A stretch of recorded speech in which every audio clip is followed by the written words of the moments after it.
ঈশান ফিন একাডেমিলৈ আৰু এটা নতুন ভিডিঅ'লৈকে স্বাগতম। আজি আমি এনালাইচিছ কৰিম অহাকালি মানে 18 মাৰ্চৰ কাৰণে।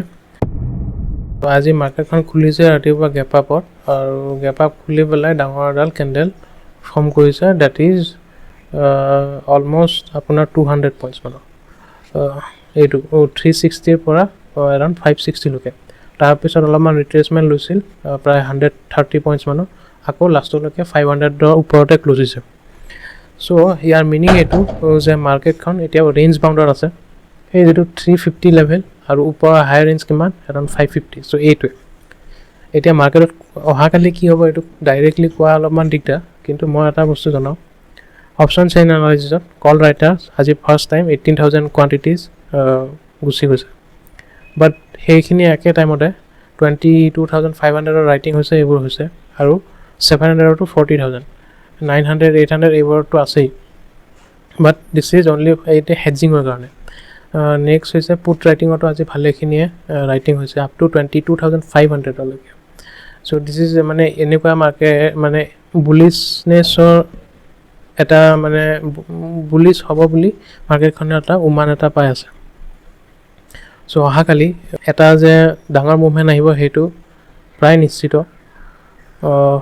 মানে যিমান কল ৰাইটাৰ আছে, কল ৰাইটাৰ যদি এবাৰ 650 বা তাৰলৈকে গুচি যায়, তেনেহ'লে কি হ'ব, এই 700ত যিমানখিনি 1 লাখ কণ্টেক্ট আছে ন, এইবোৰে এক্সিট মাৰা ষ্টাৰ্ট হ'ব। 500ত যিমানখিনি আছে সেইখিনিও যাব। চ' এটা ডাঙৰ এটা যে মুভমেণ্ট আহিব এইটো ক'ব পাৰি।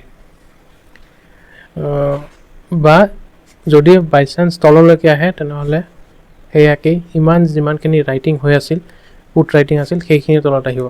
চ' মাৰ্কেটে কি কৰি আছে প্লেন, ডাঙৰ এটা মুভমেণ্টৰ কাৰণে প্লেন এটা কৰি আছে আৰু বহুত দিন হৈ গ'ল।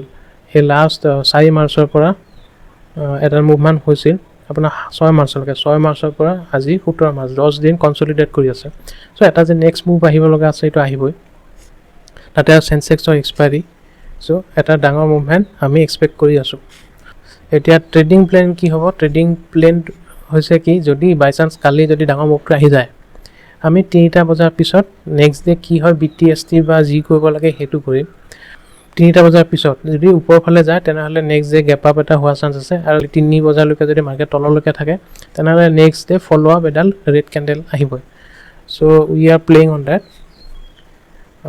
বাকী মিড কেপত কি হৈ আছে, মিড কেপতো এডাল গ্ৰীণ কেণ্ডেল হ'ল, তাৰপিছত গোটেইখিনি গিভ আপ কৰি দিলে। চ' যদি এটা মুভমেণ্ট আছে তেনেহ'লে it will be a big. ইয়াৰ পৰা প্ৰত্যেকবাৰে কি হৈ আছে, এবাৰ বাউন্স লৈছিল, আগতো ইয়াৰ পৰাই বাউন্স লৈছে, বাৰে বাউন্স লৈ আছে। চ' অহাকালি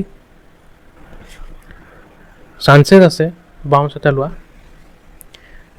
তাৰপিছত আমি যদি মিড কেপ ৰিকভাৰী ল'ব লগা আছে, কালি ডাঙৰ কেণ্ডেল মাৰি পেলাই আৰু এডাল ডাঙৰ গ্ৰীণ কেণ্ডেল বনাব পাৰে। বহুত চিম্পুল ৰখা ভাল। এতিয়া যিমানে কমপ্লিকেটেড আমি এনালাইচিছ কৰিম সিমানে আমাৰ চিন্তা বা এনালাইচিছ ভুল হৈ যাব পাৰে। চ' ইটছ এ ভেৰি চিম্পুলে ৰাখি থৈ দিছোঁ। বেংক নিফটিত এইটো ইমানখিনি হোৱাৰ পিছত এডাল অলপমান ৰিকভাৰী লৈছে। এইবাৰো কি হ'ল, এইটো প্ৰটেক্ট কৰি দিছে 48,000। মই এক্সপেক্ট কৰা নাছিলোঁ এই যে প্ৰটেক্ট কৰিব বুলি। চ' বেংক নিফটিত এইবাৰ যদি আমাৰ এডাল কেণ্ডেল আহে তেনেহ'লে কি হ'ব, শ্বৰ্ট কাভাৰিং বহুত ডাঙৰ হ'ব। কাৰণ এইখিনি যিটো আহিছিল তেতিয়া বহুতে শ্বৰ্ট হৈ গৈছিল, ইনফেক্ট ময়ো শ্বৰ্ট গৈছিলোঁ, কিন্তু মই লগে লগে এক্সিট মাৰি থৈ দিছোঁ, শ্বৰ্ট ৰখা নাই। চ' কি হ'ব পাৰে, যদি বাই চান্স যদি এইটো এবাৰ 48,600 বা এইটো 48,700ৰ ওপৰত গুচি যায়, ইয়াৰ পৰা বেছি পইণ্টছ নালাগে, প্ৰায় জাষ্ট 1% লাগে। যদি 1% আহি যায়, যদি আহি যায় তেনেহ'লে নেক্সট ইয়াতো এডাল ডাঙৰ শ্বৰ্ট কাভাৰিং কেণ্ডেল আহিব, আৰু তেতিয়া কি হ'ব, এই পেটাৰ্ণটো কমপ্লিট কৰি দিব।